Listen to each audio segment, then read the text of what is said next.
Bismillah. Assalamualaikum warahmatullahi wabarakatuh. Innal hamdalillah nahmaduhu wa nasta'inuhu wa nastaghfiruh wa na'udzu billahi min shururi anfusina min sayyiati a'malina. Man yahdihillahu fala mudilla lahu wa man yudlil fala hadiya lahu.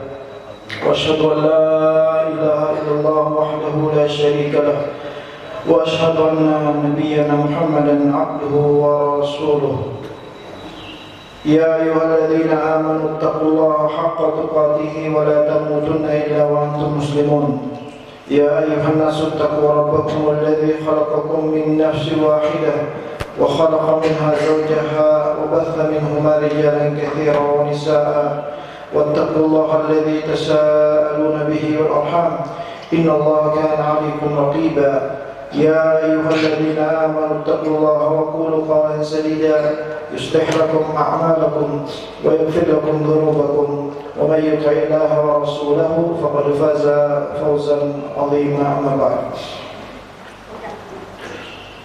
Hadirin Bapak Ibu, saudara-saudariku yang semoga senantiasa dirahmati oleh Allah Subhanahu wa taala.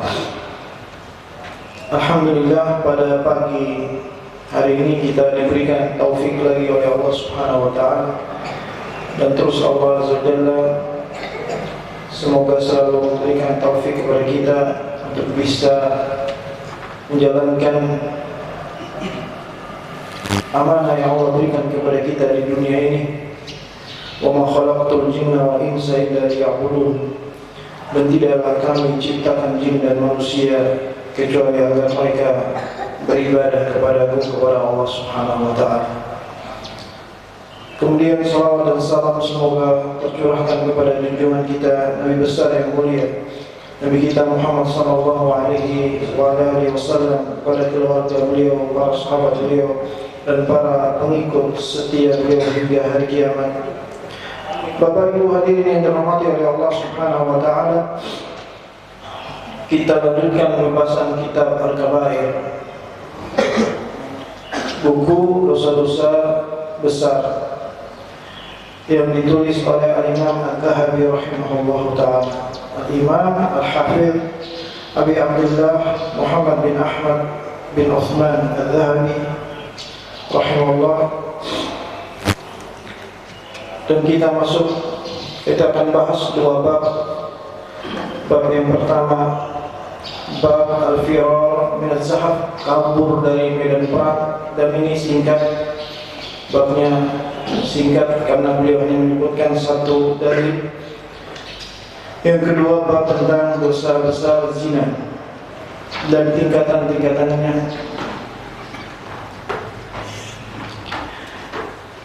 Yang pertama tentang al-firar min az-zahf, kabur dari medan perang. Berkata Syarih yang menjelaskan syarah ini, yang menjelaskan matan ini, Syekh Abdul Razak bin Abdul Muhsin Al-Badr hafizahullah, al-firar min az-zahf.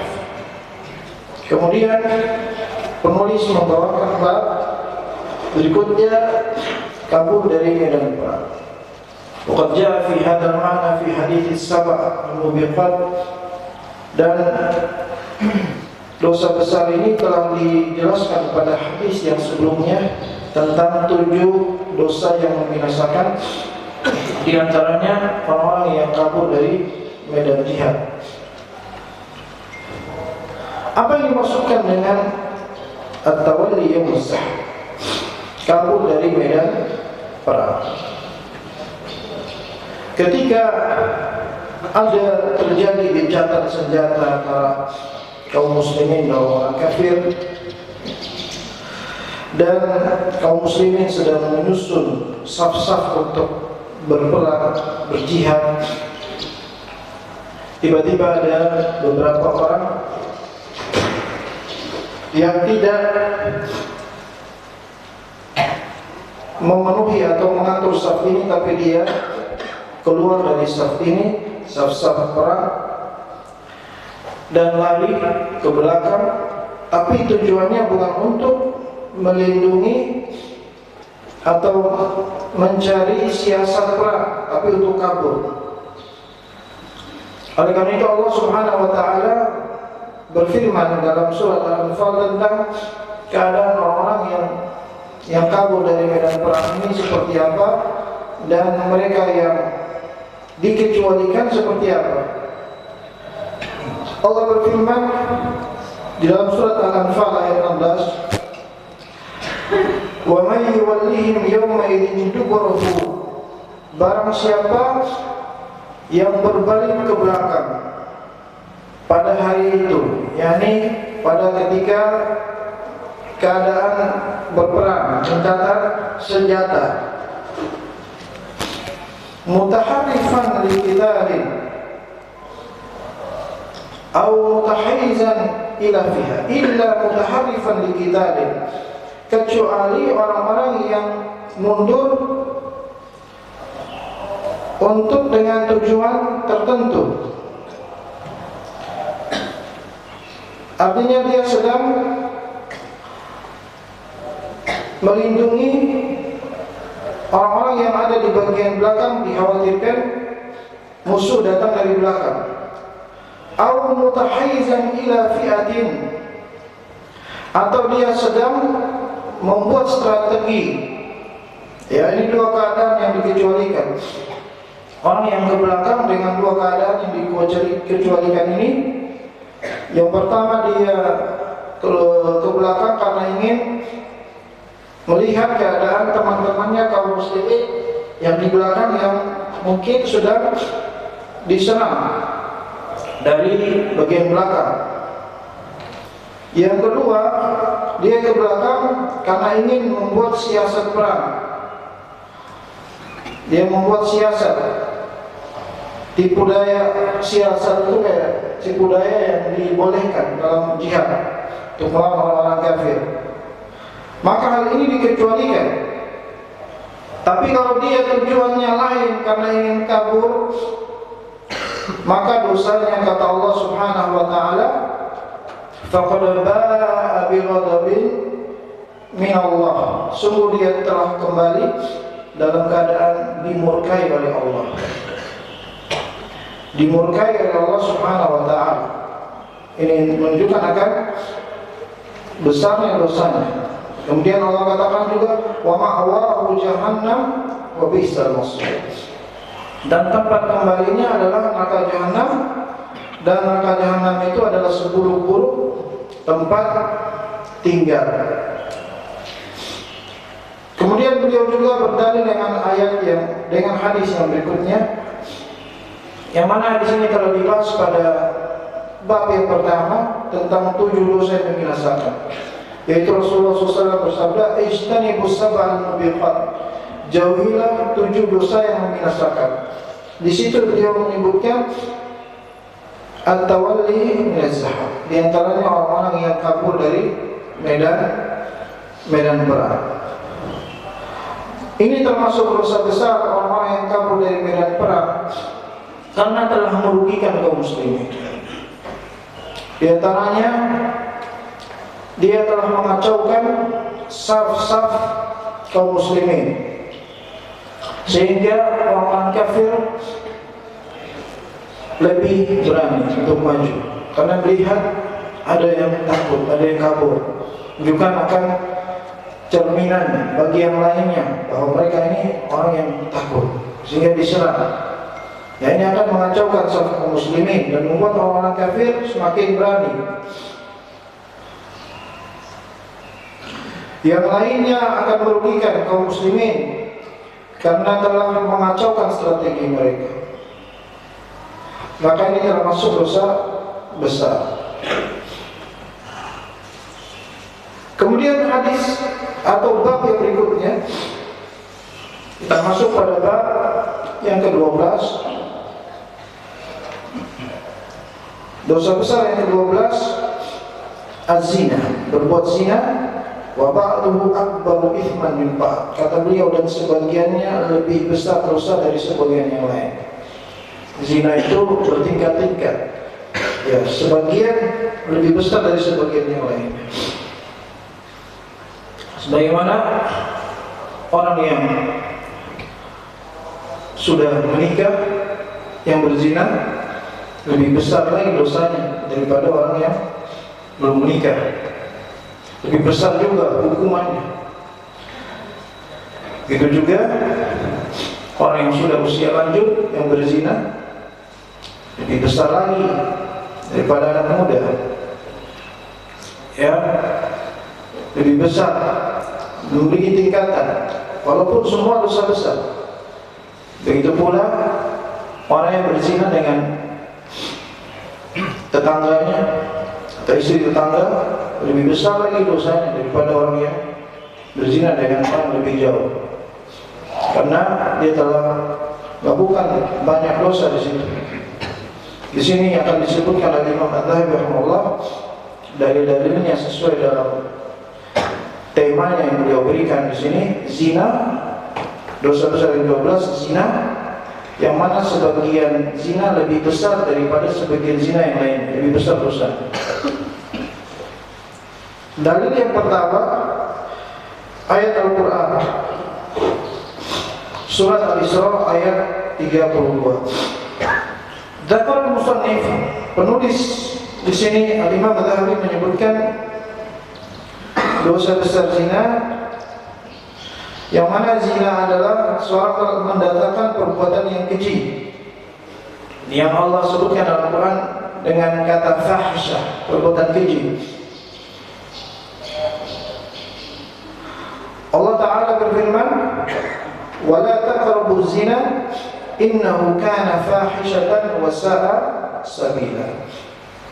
Janganlah kalian mendekati zina, karena sesungguhnya zina itu adalah perbuatan fahisyah, perbuatan yang sangat keji dan seburuk-buruknya jalan. Artinya fahisyah merupakan sekeji-kejinya dosa, seburuk-buruknya dosa, seburuk-buruknya maksiat, wasa sabila, dan seburuk-buruknya jalan, yang mana jalan zina ini akan merusak manusia, merusak dari banyak akhlaknya, merusak hubungan kemanusiaan, dan mengacaukan hubungan manusia, mengacaukan garis keturunan. Allah Subhanahu wa taala tatkala mengatakan wala taqrabuz zina, janganlah kalian mendekati zina. Allah Ta'ala melarang pendekatan kepada zina. Di sini menunjukkan bahwa jangankan perbuatan zina, semua perantara-perantara yang mengantarkan kepada zina ini termasuk dosa yang dilarang oleh Allah Subhanahu wa taala. Setiap perantara-perantara yang bisa mengantarkan kepada zina ini adalah yang harus kita hindari, yang wajib kita hindari. Karena banyak di antara perantara-perantara yang bisa mengantarkan kepada perbuatan zina. Sebagaimana disebutkan oleh Syekh Abdul Razzaq, wadah wa yadkhulu tahta, dan masuk dalam firman Allah, wala taqrabuz zina. Janganlah kalian mendekati zina, masuk di dalamnya adalah an-nadhar al-muharram, memandang kepada yang tidak halal bagi, kepada yang tidak halal bagi dia pandang, dia lihat, ini jalan masuk kepada zina. Begitu juga as-sama'ul muharram, mendengar kepada yang tidak halal baginya untuk dia dengar. Dia mendengar musik, yang mana lagu-lagu tersebut lagu-lagu yang bisa memancing kepada perbuatan zina. Ya, ini hukum asal musik haram. Tapi kalau dia mendengarkan musik yang memancing, ini lebih haram lagi, lebih besar lagi dosanya, karena bisa mengantarkan kepada perbuatan zina. Begitu juga termasuk jalan yang mendekati zina adalah dengan seorang berjalan melewati tempat-tempat yang biasa di situ ada kegiatan-kegiatan yang diharamkan oleh Allah Subhanahu wa taala. Tempat-tempat yang diharamkan. Maka di sini dia diperintahkan untuk menjauhi tempat-tempat tersebut untuk menghindari yang lebih besar lagi dosanya. Sebagaimana juga termasuk perantara yang mengantarkan kepada zina adalah dengan seorang berduaan dengan lawan jenis yang bukan mahram. Dia berduaan di suatu tempat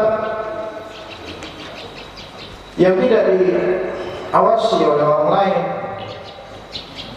maka ini bisa mengantarkan kepada zina. Rasulullah SAW bersabda, "La yakhlu rajulun ma'a imra'atin illa wasalisuhuma syaitan." Tidaklah seorang lelaki berduaan dengan seorang wanita yang bukan mahramnya, melainkan yang ketiganya adalah syaitan. Artinya mereka bukan hanya berdua, tapi di situ ada yang ketiganya, yaitu syaitan yang mengajak, yang menggoda mereka untuk melakukan yang diharamkan oleh Allah Subhanahu wa ta'ala.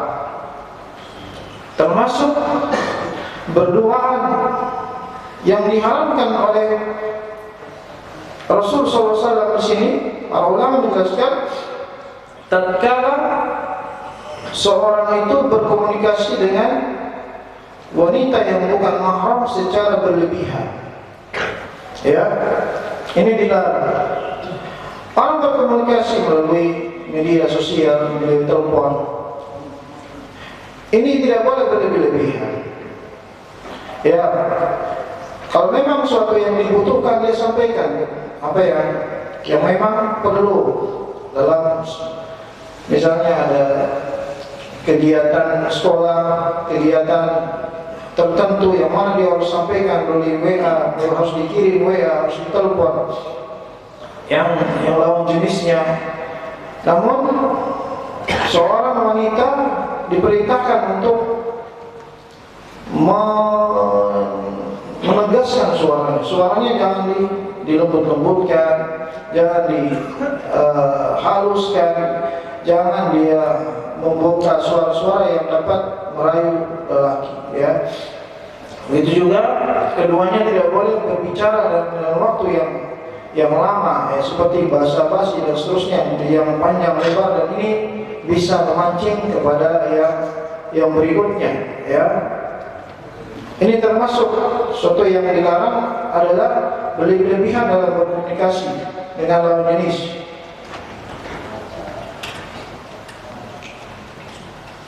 Kemudian Syekh Abdul Razzaq rahimahullah taala melanjutkan di dalam menjelaskan ayat yang berikutnya tentang lebih besarnya dosa zina.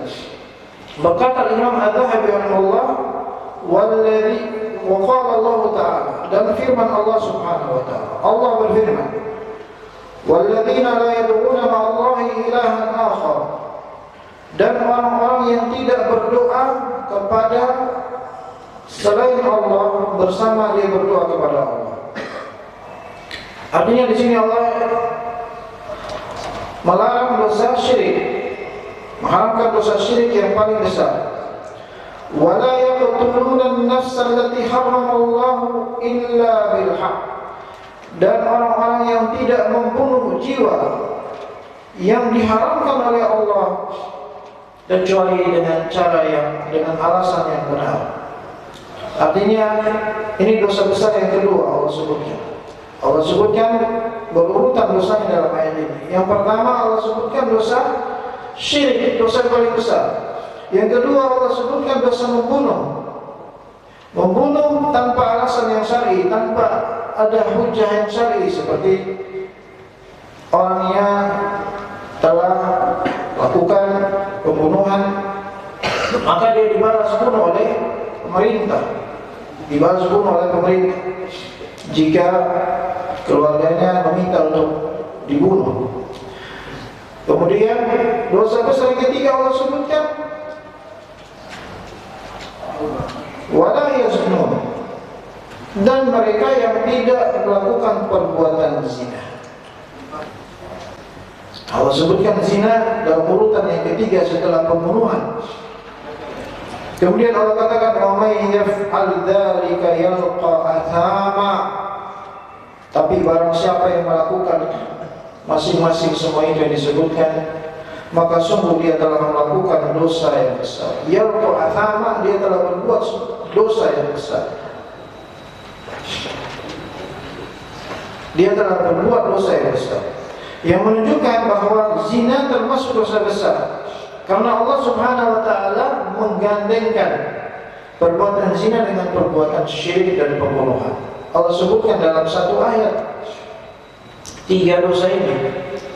Allah gandengkan setelah menyebutkan dosa syirik, dosa membunuh, Allah sebutkan dosa zina. Yang menunjukkan bahwa zina ini di antara dosa-dosa besar. Dan Allah kabarkan tempat kembalinya nanti bagi orang yang melakukan dosa-dosa ini, dosa zina, yalqa atham, dia telah berbuat dosa. Yudha'af lahu al-'adzab yawm al-qiyamati wa yakhlud fihi muhan. Orang ini akan dilipat gandakan azabnya di hari kiamat. Allah akan dilipat gandakan dia azab pada hari kiamat, wa yakhlud fihi, di neraka jahanam, dan dia kekal di dalamnya. Artinya dia tinggal di dalam neraka dalam waktu yang sangat lama. Kemudian Allah katakan illa man taba, kecuali mereka yang bertobat, wa amana wa amila amalan shalihan, dan dia beriman dan dia beramal saleh. Fa ulaika yubaddilullahu sayyi'atihim hasanat, maka mereka yang bertobat tersebut orang-orang yang Allah ganti perbuatan buruk mereka dengan kebaikan, dengan pahala, dengan taufik. Wa kana Allahu ghafuran rahimah, dan Allah Maha Pengampun lagi Maha Penyayang.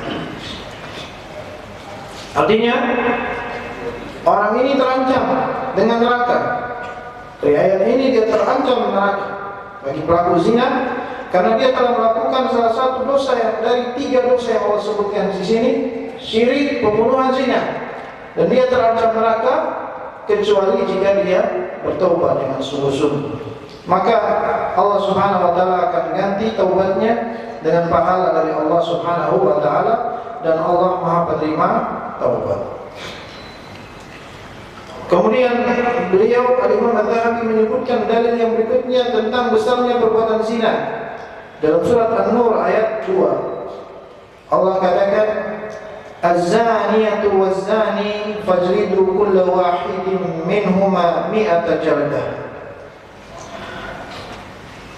Laki-laki pezina dan perempuan pezina, az-zaniyatu waz-zani, wanita pezina dan laki-laki pezina, maka cambuklah masing-masing mereka dengan 100 cambukan.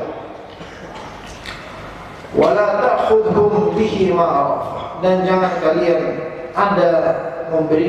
janganlah kalian memberikan belas kasihan kepada kedua-duanya. Dari sini ayat ini menjelaskan bahwa pelaku zina yang belum menikah, pelaku zina yang belum pernah menikah, hukumnya secara hukum Islam dia harus dicambuk 100 cambukan di sekujur tubuhnya. Kenapa dia hukumannya dicambuk sedangkan yang lain nggak dicambuk? Yang minum khamr atau yang lain yang melakukan dosa-dosa lain nggak dicambuk. Kenapa orang yang zina ini yang harus dicambuk? Kata para ulama, karena dia telah menikmati dengan tubuhnya ini perbuatan zina. Maka hukuman yang pantas baginya dipukul bagian tubuhnya tersebut, sehingga dia merasakan pedihnya siksa atas perbuatan dosa itu, dan diharapkan dia bertobat kepada Allah Subhanahu wa taala dari perbuatan dosanya tersebut. Maka dia mendapatkan hukum yang sepantasnya. Maka perbuatan zina secara hukum Islam dia dicambuk 100 kali cambukan. Ini bagi yang belum menikah. Adapun orang yang sudah menikah, beda hukumannya. Yang sudah menikah, yang sudah pernah menikah, walaupun dia bercerai, tapi dia sudah pernah menikah, hukumannya adalah dia dirajam. Dan hukuman ini telah datang di dalam hadis yang sahih, dan juga sahabat Nabi Abdullah bin Umar bin Khattab juga telah menjelaskan bahwa ayat tentang rajam itu pernah ada. Allah pernah menurunkan ayat tentang rajam, hukuman rajam bagi pelaku zina, untuk mengikrarkan hukuman terhadap umat-umat sebelumnya. Umat-umat sebelumnya dari kalangan Bani Israel yang juga diterapkan hukum rajam bagi mereka. Kemudian datang Al-Quran menurunkan ayat tentang rajam. Setelah itu dihapus ayatnya oleh Nabi SAW, tetapi hukumnya tetap ada di dalam hadis-hadis Nabi yang mulia SAW, dan juga di dalam terapan beliau terhadap para pelaku zina yang sudah pernah menikah. Beliau menerapkan hukum rajam ini. Sebagaimana ada seorang wanita yang datang mengaku berzina dengan seorang, dan dia sudah menikah dan dia dalam keadaan hamil, maka Rasulullah SAW pun mencari tahu dengan pasti apakah engkau benar-benar telah melakukan hal itu, telah berzina. Iya, dia akui hal itu.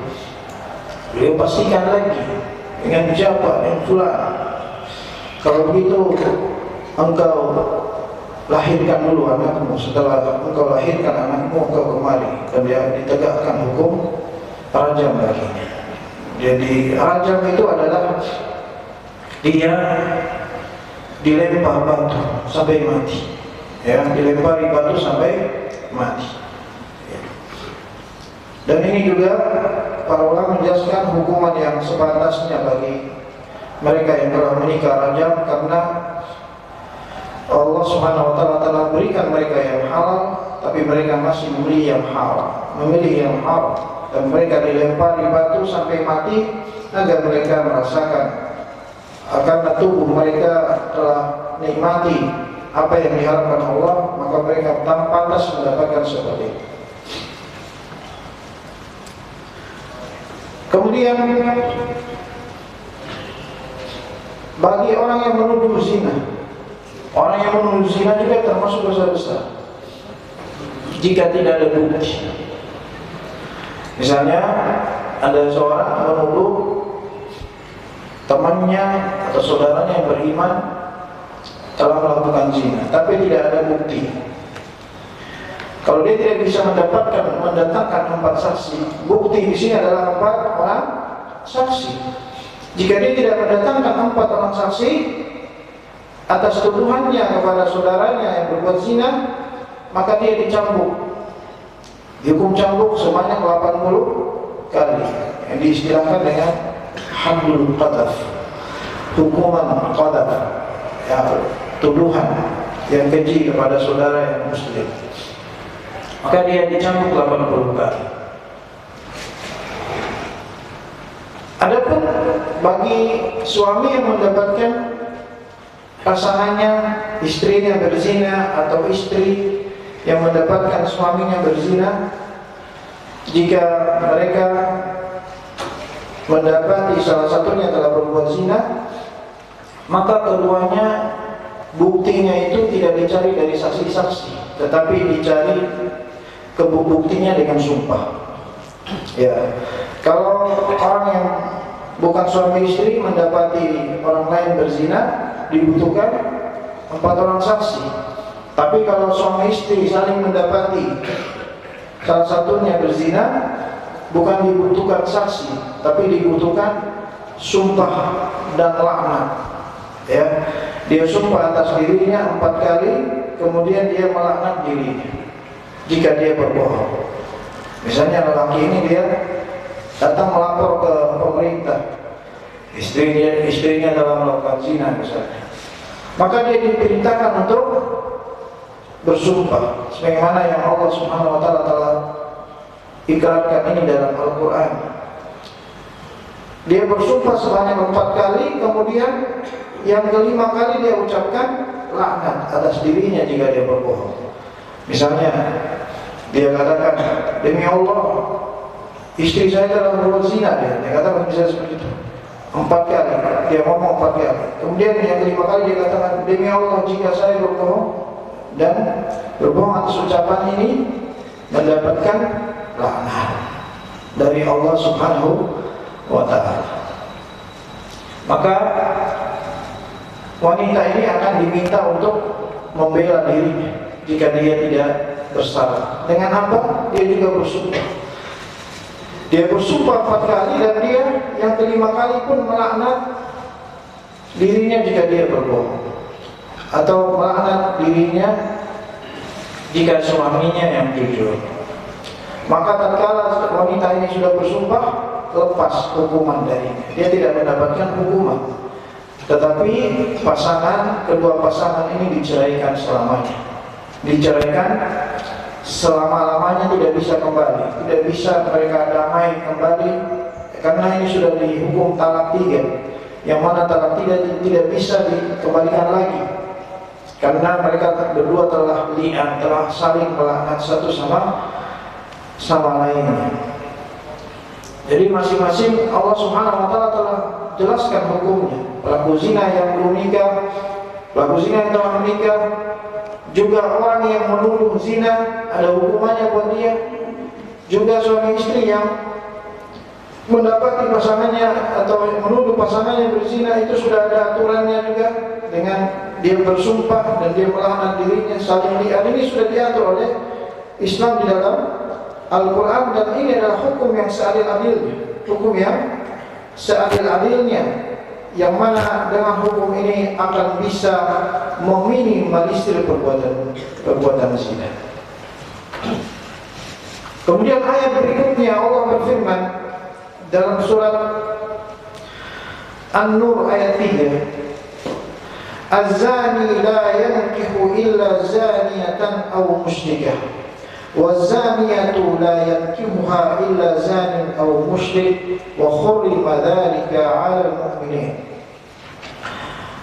Laki-laki pezina tidak boleh menikahi kecuali perempuan pezina atau perempuan yang musyrik, dan perempuan yang pezina tidak boleh menikahi kecuali laki-laki yang pezina juga atau laki-laki musyrik, dan ini diharamkan oleh orang-orang yang beriman, untuk orang-orang beriman.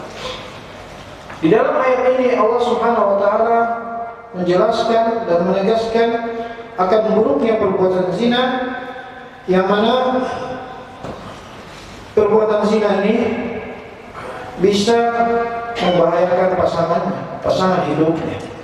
Orang yang sering berbuat zina, yang rutin berbuat zina, kemudian dia kembali ke keluarganya, ke istrinya, atau wanita ke suaminya, ini bisa merusak keluarganya.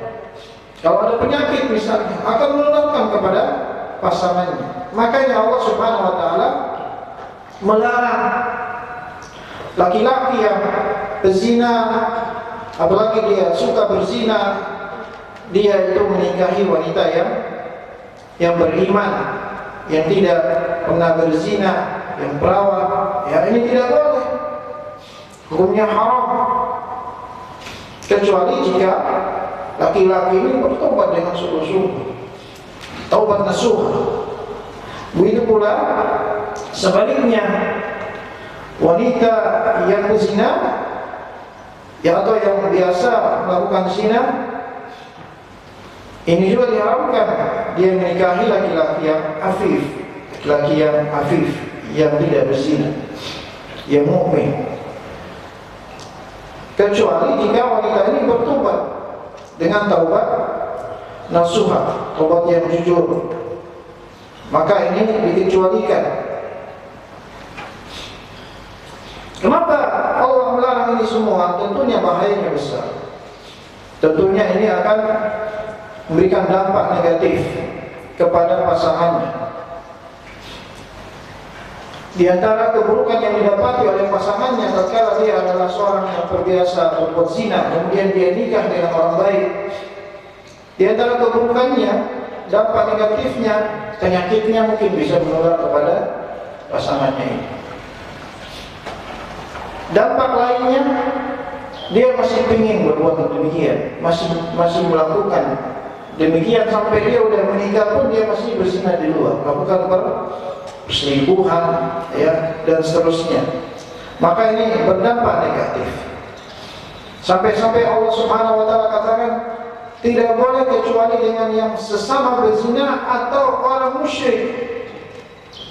Walaupun para ulama tidak memasukkan para pezina bagian dari orang musyrik yang keluar dari Islam, tapi untuk pernikahannya dibolehkan kepada orang musyrik.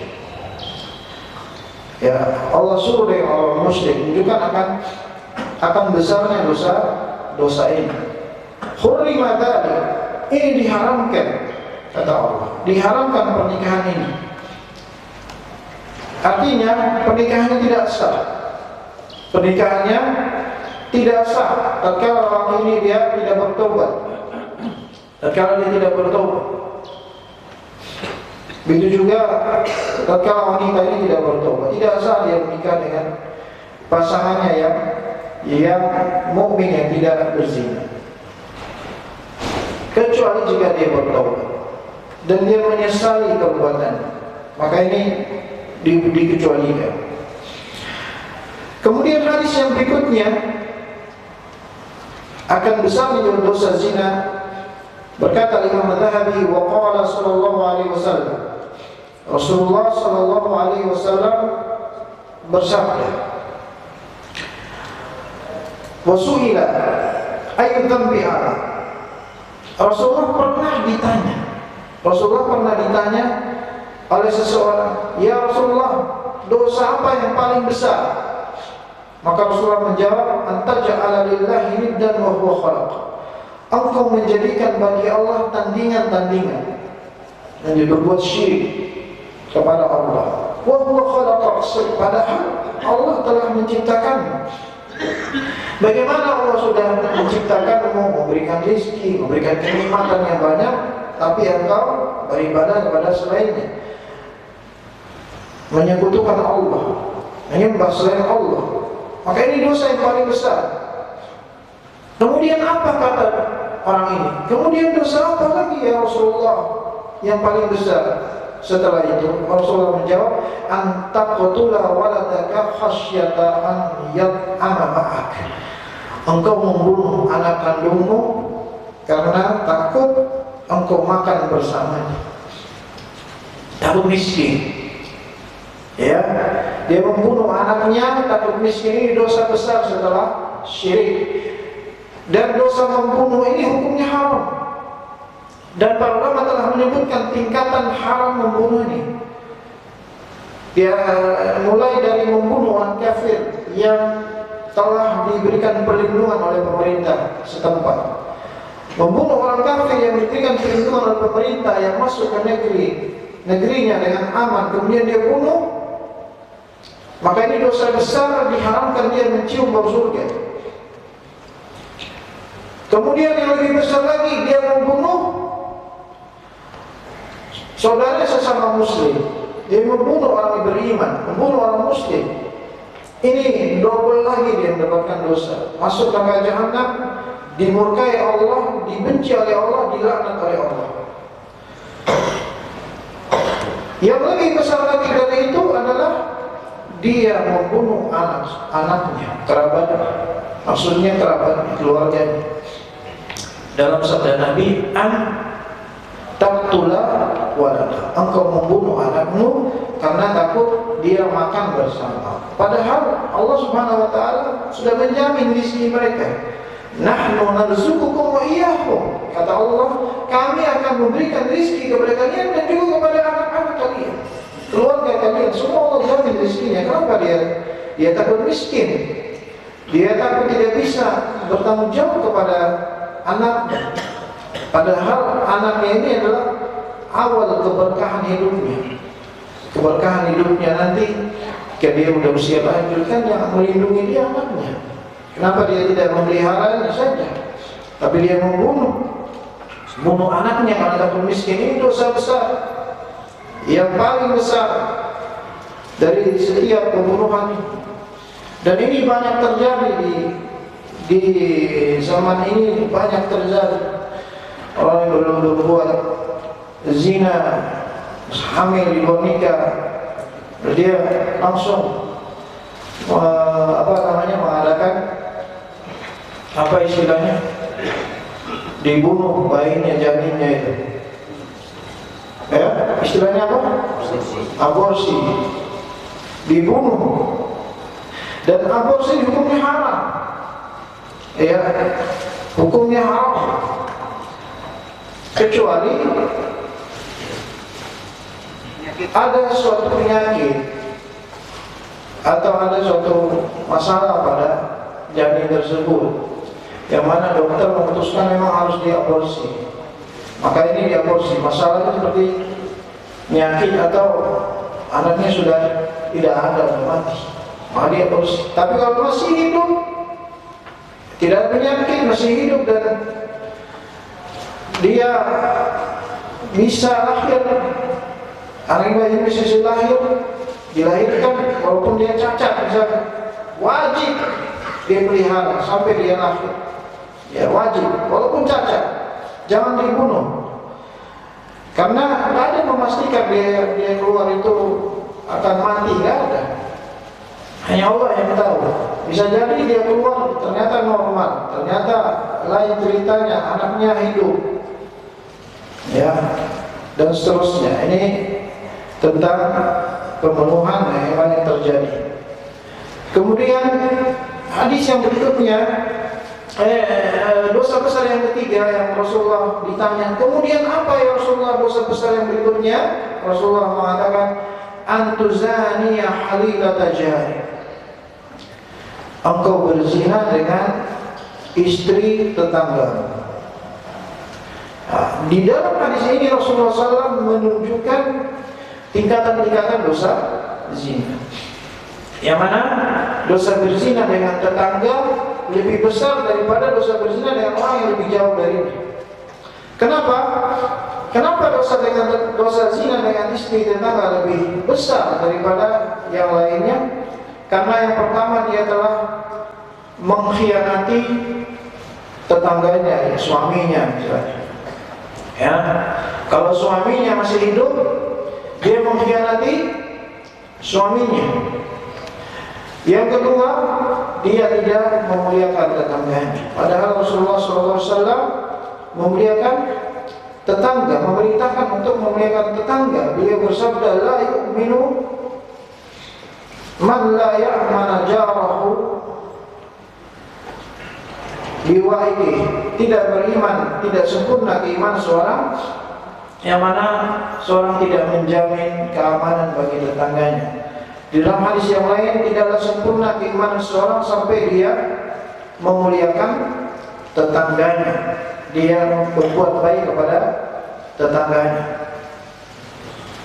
Maka di sini, kalau dia berzina, dia telah berbuat buruk kepada tetangganya, dan ini dosa lebih besar daripada yang lainnya dari zina. Walaupun zina ini termasuk dosa besar yang telah disebutkan dalam ayat-ayat yang sebelumnya, tapi lebih besar lagi tatkala dia berzina dengan tetangganya.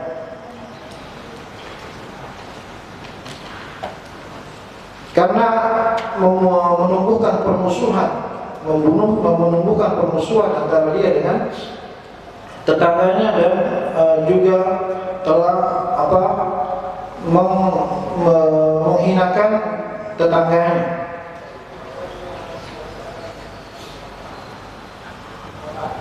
Kemudian hadis yang berikutnya, Rasulullah SAW bersabda, la yazni zani hina yazni wa huwa mu'min, wa la yasriqu hina yasriqu wa huwa mu'min, wa la yashrabu al-khamr hina yashrabuha wa huwa mu'min.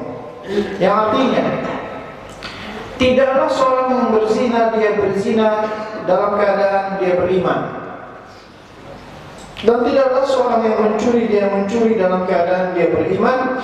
Dan tidaklah seorang yang minum khamr, minum mabuk, ketika dia minum mabuk dalam keadaan beriman.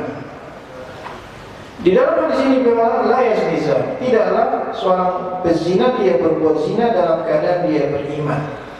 Maksudnya zina ini adalah di antara perbuatan yang dapat menafikan iman seseorang. Menafikan iman yang termasuk dosa besar. Termasuk dosa besar, perbuatan yang diharamkan oleh Allah Subhanahu wa ta'ala. Kenapa? Karena Rasulullah menafikan iman terhadap perbuatan zina ini. Menafikan iman terhadap perbuatan zina sampai dia bertobat, sampai dia bertobat kepada Allah Subhanahu wa ta'ala dari perbuatan zina ini. Ini diantara makna hadis ini. Dan juga ini menunjukkan akan besarnya dosa zina, karena Rasulullah SAW telah menafikan iman seseorang. Maksudnya di sini imannya itu hilang karena dia telah meninggalkan kewajibannya sebagai seorang mukmin untuk taat kepada Allah, patuh kepada Allah Subhanahu wa ta'ala, dan meninggalkan apa yang Allah Subhanahu wa ta'ala haramkan. Karena di antara tanda keimanan seorang apa? Menjalankan kewajiban dan menjauhi apa yang diharamkan. Dan di sini menunjukkan bahwa iman itu bukan hanya suatu keyakinan dalam hati, tapi itu penerapan dengan anggota badan. Itu iman. Ulama mengatakan iman adalah keyakinan dalam hati, ucapan dengan lisan, dan perbuatan dengan anggota badan. Tatkala seorang hanya beriman dengan hati saja tapi tidak mau melaksanakan kewajiban, maka dia belum beriman. Sampai dia melaksanakan sholat, ya. Tatkala dia tidak melaksanakan kewajiban, tidak sholat misalnya, dia belum beriman. Dia baru beriman. Tapi kalau dia melaksanakan sholat, tapi dia tidak melakukan kewajiban-kewajiban yang lainnya seperti puasa, imannya juga belum benar, belum sempurna. Sampai dia melakukan puasa, ya, membayar zakat, berhaji ke rumah Allah jika dia mampu, maka imannya di sini sempurna. Makanya para ulama menjelaskan ada orang yang meninggalkan suatu amal yang menjadikan dia kafir, ada yang meninggalkan amal-amal tertentu yang menjadikan dia belum kafir, tidak menjadikan dia sampai kafir.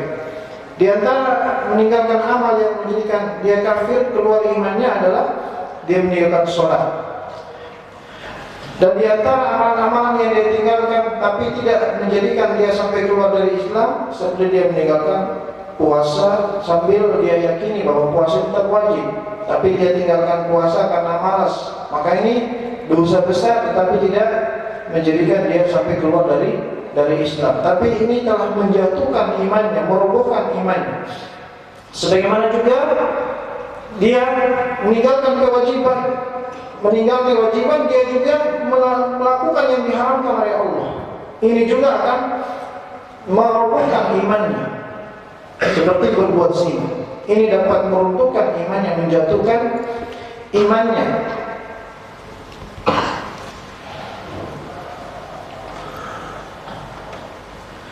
Kemudian hadis yang berikutnya, Rasulullah SAW bersabda, "Idza zana al-'abdu kharaja minhu al-iman fa kana kadhullati 'ala ra'si." Jika seorang hamba berbuat zina, maka akan keluar darinya keimanan, sebagaimana bayangan yang keluar dari dirinya, ya, bayangan yang hilang darinya. Di sini juga menunjukkan bahwa akan besarnya dosa zina. Tatkala dia berzina, hilang darinya keimanan itu sampai dia selesai dari perbuatan zina, dia selesai dari berzina dan dia bertobat kepada Allah Subhanahu wa ta'ala.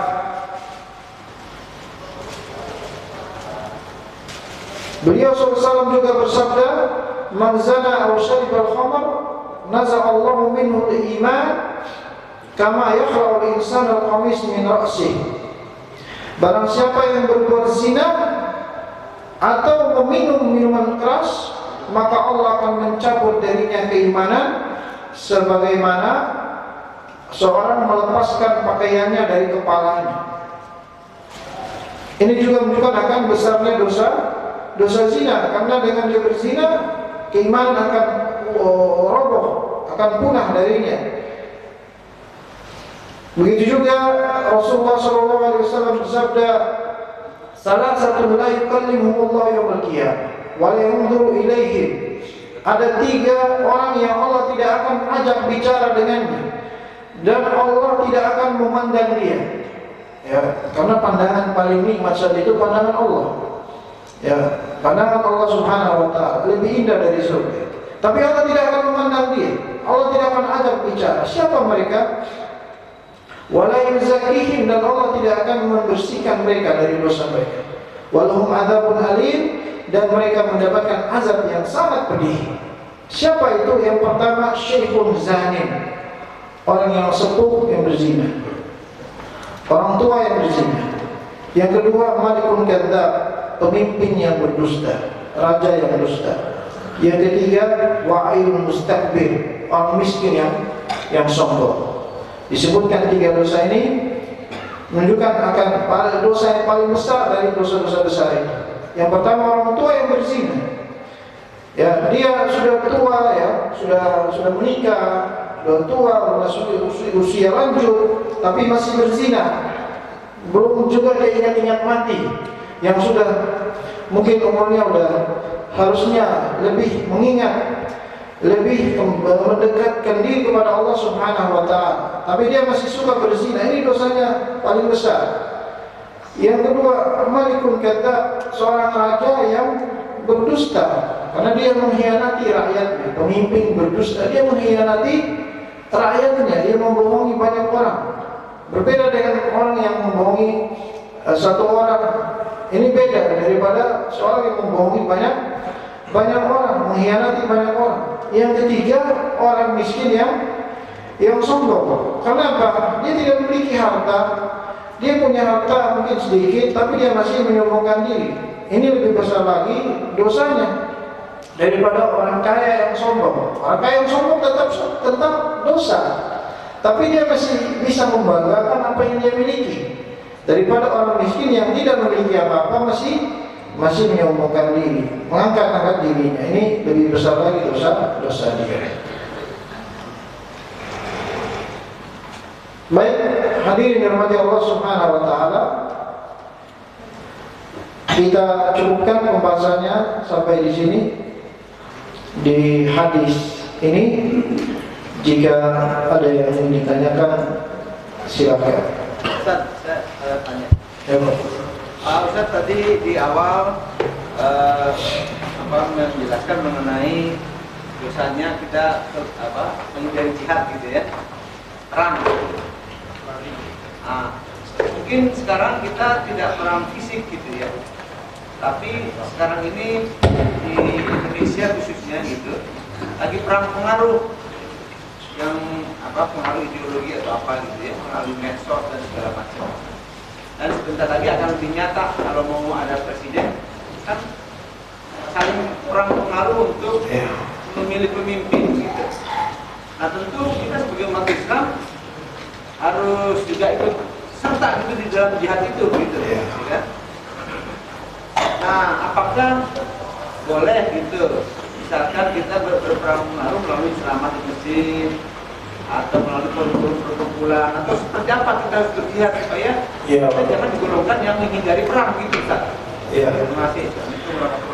Waalaikumsalam warahmatullahi wabarakatuh. Baik Pak, ini penjelasan pertanyaan yang bagus, karena ada penjelasannya juga oleh para ulama dalam masalah kabur dari medan perang. Ini mencakup apa saja? Para ulama telah pernah menjelaskan seperti itu. Orang yang kabur dari medan jihad secara fisik tentunya ini dosa yang sangat besar, termasuk dosa besar, karena dia yang pertama telah secara tidak langsung membantu orang kafir untuk lebih mudah mengalahkan orang beriman, sehingga orang kafir menganggap mereka penakut. Orang beriman ini orang yang penakut, mereka berani maju. Ya, dia telah membantu secara tidak langsung orang kafir untuk maju berperang dan telah mengacaukan saf muslimin. Dari hadis ini para ulama mengkiaskan, artinya menyamakan hukumnya dengan orang yang membantu orang-orang kafir di dalam merencanakan misi mereka. Ya, tatkala seorang itu walaupun tidak terjadi peperangan, dia membantu masuknya orang-orang kafir ke negeri ini untuk merencanakan misi mereka, yaitu pemurtadan, memurtadkan orang muslim, ya, menyebarkan ajaran mereka, agama mereka, dan ada istiadat kafir yang mereka disebarkan di Indonesia, dia dukung, ya, dia memberikan dukungan, maka dia juga mendapatkan dosa seperti dosa yang kabur dari medan perang. Dia membantu orang kafir yang akan naik misalnya jadi pemimpin. Tatkala dia mendukung orang kafir untuk naik jadi pemimpin, ini juga termasuk dosa yang sama dengan dosa orang yang lari dari medan perang. Bahkan kata orang lebih besar lagi dosanya. Lebih besar lagi dosanya tatkala dia membantu. Kenapa? Karena orang yang lari dari medan perang, dia nggak bantu orang kafir, dia lari aja pulang. Dia pulang karena harus mati, bukan dia bantu orang kafir. Tapi orang yang mendukung orang-orang kafir dengan suaranya, dengan semangat yang dia berikan, atau dengan syubhat-syubhat yang dia masukkan ke orang muslim, orang ini baik akhlaknya. Ya, ada orang kafir yang mau jadi pemimpin atau jadi kepala daerah, jangankan jadi pemimpin teratas, pemimpin terbawah orang kafir pun nggak boleh didukung. Nggak boleh didukung kalau dia jelas bukan orang beriman, orang kafir. Ya, apalagi yang lebih-lebih di atas, dia memberikan pengaruh kepada orang beriman bahwa orang ini orang yang cerdas, ya, orang yang pintar, orang yang bijak, yang lebih adil.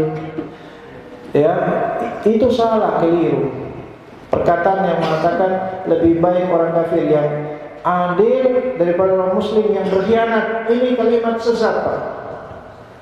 Kalimat sesat dan menyesatkan. Lebih baik memilih orang mukmin yang orang kafir yang adil, yang jujur, daripada orang mukmin yang kafir yang berkhianat, orang mukmin yang berkhianat yang tidak jujur. Nah, ini kalimat yang sesat dan menyesatkan. Justru yang sebaliknya, yang benar. Yang benar itu lebih baik orang mukmin yang tidak jujur daripada orang kafir yang jujur. Lebih baik orang mukmin yang tidak adil daripada orang kafir yang adil. Karena Allah Subhanahu wa taala sudah jelaskan dalam ayat Al-Qur'an, "Walan tarda 'ankal yahudu walan nasara hatta tattabi'a millatahum." Orang-orang Yahudi itu dan orang Nasrani, orang-orang kafir itu enggak akan rela, dalam hati mereka enggak rela sampai mereka ikut agama, sampai kalian ikut agama mereka. Sampai orang mukmin itu murtad, baru mereka rela. Ya, Allah yang Maha tahu dengan isi hati mereka yang sudah jelaskan itu. Maka kita harus takuti dari itu, dari misi yang di misi rahasia orang kafir itu yang kita harus takuti, yang kita harus waspadai, bukan dari kejujurannya, bukan dari keadilannya itu. Ya, maka lebih baik memilih orang mukmin. Lebih baik memilih orang mukmin, apalagi orang mukmin yang adil dan jujur. Tentunya lebih baik lagi kan? Ya, orang mukmin yang adil dan jujur lebih baik daripada orang mukmin yang tidak adil dan tidak jujur. Demikian, Pak. Wallahu a'lam. Ada lagi? Maaf, saya belum terjawab. Jadi maksudnya ini kan sekarang ini pemimpin muslim-muslimnya calonnya misalkan. Nah, bagaimana? Kadang-kadang ada juga yang nggak ngerti gitu kan. ada calon pemimpin yang akrab sama non muslim gitu ya. Tapi kelihatannya ya semuanya muslim juga gitu. Nah, boleh nggak di masjid ini kita menjelaskan secara gamblang si A, si B, ya inilah yang harus dipilih. Jangan Anies harus kita pilih. Pilih aja. Oh gitu.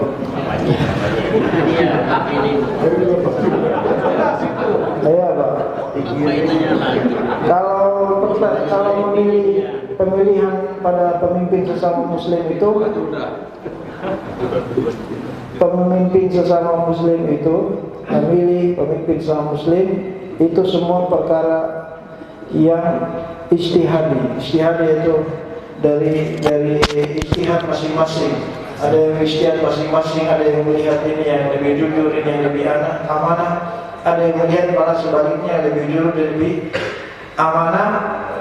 Tapi kalau untuk disuarakan di masjid, disampaikan di masjid tentang pemimpin yang ini harus dipilih dan itu, ini para ulama wallahu alam tidak pernah memberikan rukhsah, keringanan dalam hal itu, karena perkara ini masih perkara yang mungkin dibicarakan antara kaum muslimin ya. Muslim ini malah mendukung ini, muslim yang lain ini mendukung yang ini ya, dan belum ada titik finalnya. Maka pembicaraan tersebut bukan di masjid, tapi di luar masjid ya, di luar masjid, sampai sudah ada kepastian bahwa yang sebenarnya lawannya ini benar-benar orang yang kafir ya, orang kafir atau orang yang berkhianat ya, sudah ada kepastian, maka hal itu harus diungkapkan, harus disampaikan. Tapi kalau untuk disampaikan di masjid tentang orang muslim, kaum muslim ini yang kita tahu ini dua calon ini kaum muslim ya, tapi ada mungkin yang dicurigai, ya benar, mungkin ada sebagian yang dicurigai, ada ya, ada dicurigai, ada yang ini dan itu. Namun hal itu masih dalam masalah ijtihad masing-masing ya, masih ada ijtihad masing-masing, punya ijtihad ya, penilaian masing-masing yang mana belum bisa kita sampaikan di khalayak muslim yang umum di masjid atau ini, kecuali lisan secara di lingkungan sendiri, di rumah, di keluarga, ini nggak apa-apa.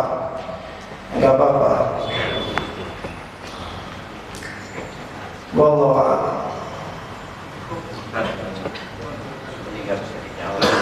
Ya. Terkait dengan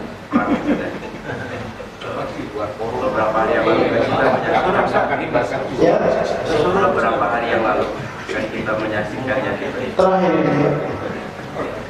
di berita tentang kerusuhan yang terjadi di wilayah Batam. Rempang, dan itu terlepas daripada pokok masalahnya, saya bicara tentang perkembangan dari sebenarnya. Nah, di situ ada dua kelompok, dan di mana di antara mereka juga termasuk dari orang beriman, ada dari pihak pemerintah dan dari pihak keluarga. Nah, yang mau dipertanyakan itu, apakah kondisi itu termasuk daripada jihad atau enggak? Karena dari pihak warga Rempang sendiri, mereka berdalih bahwa mereka mempertahankan wilayahnya, rumahnya, dan itu termasuk akan ada beberapa yang harus dijaga, jiwa, keluarga, harta. Apakah ada pemimpin mereka di situ, pemerintah? Yang mereka lawan pemerintah setempat. Yang mereka lawan itu pemerintah, tapi mereka tidak ingin menjatuhkan, mereka hanya mempertahankan wilayahnya. Apa itu termasuk daripada jihad? Apakah pemerintah mau mengambil tempat wilayahnya untuk digusur? Iya, digusur.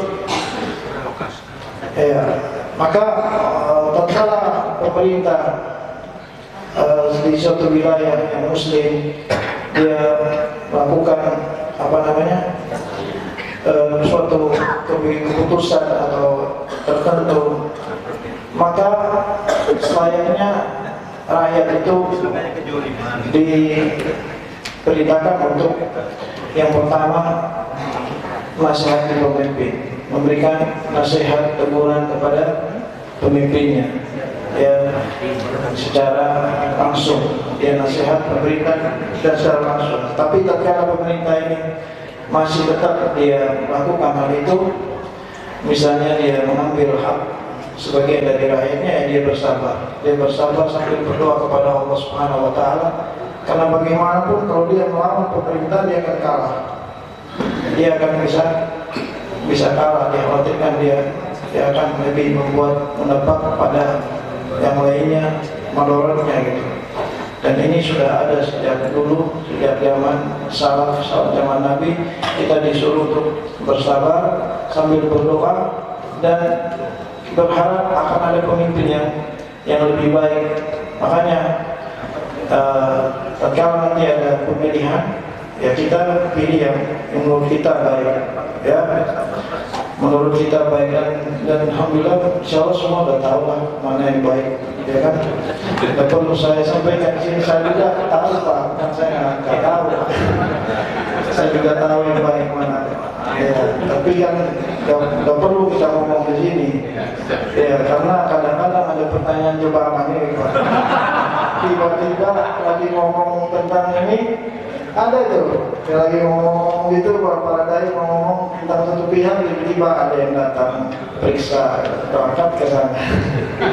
Ya Pak, jadi Allah alam, demikian Pak, kita cukupkan sampai di sini. Wassalamualaikum warahmatullahi wabarakatuh.